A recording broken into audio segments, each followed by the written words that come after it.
നരേന്ദ്രമോദി ശ്രമിക്കുന്നത് കലാപം തടയാനാണ്. പക്ഷേ പുള്ളി വിചാരിച്ചാലും നിൽക്കില്ല.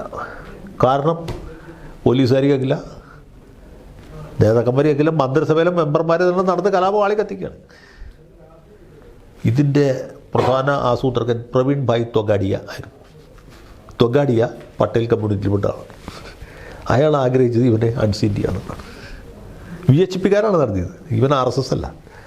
വിശ്വ ഹിന്ദു പരിഷത്തിൻ്റെ അനിഷേധ്യ നേതാവ് പ്രവീൺ തൊഗാഡിയാണ്.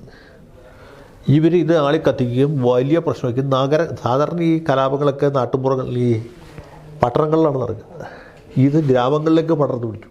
അത് വലിയ വിഷയമാകുന്നു. അപ്പോഴാണ്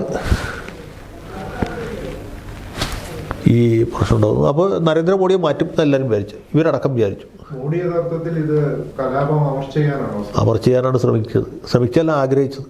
ആഗ്രഹിക്കാനേ പറ്റുള്ളൂ, ശ്രമിക്കാൻ പറ്റില്ല. കാരണം പുള്ളി പിടിച്ചാൽ നിൽക്കില്ല, പോലീസുകാർ കേൾക്കില്ല, ആരും കേൾക്കില്ല. അപ്പോൾ ഇയാളെന്താ ചോദിച്ചാൽ ഇത് മുഴുവനും പുള്ളിയുടെ കഴിവുകൊണ്ടാണ് ഈ കലാപം നടന്നത് എന്ന് പറഞ്ഞാൽ അതിൻ്റെ ഉത്തരവാദിത്വം പുള്ളി ഏറ്റെടുത്തു. To every action there is equal and opposite reaction എന്ന രീതിയിൽ ഈ കലാപം നടത്തിയത് പുള്ളിയെ പുറത്താക്കാനാണെങ്കിലും ഒരിക്കൽ പുള്ളി പുറത്താകാതെ വന്നപ്പോൾ പുള്ളി അതിൻ്റെ മുമ്പിൽ കയറിയുന്നുണ്ട്. ഈ ചാർലി ചാപ്ലിൻ്റെ സിനിമയിൽ മറ്റേ ഇത് കാണിക്കണ പോലെ പുള്ളി ഫ്രണ്ടിൽ കയറിയുന്നുണ്ട് ഇതിൻ്റെ നേതാവായി.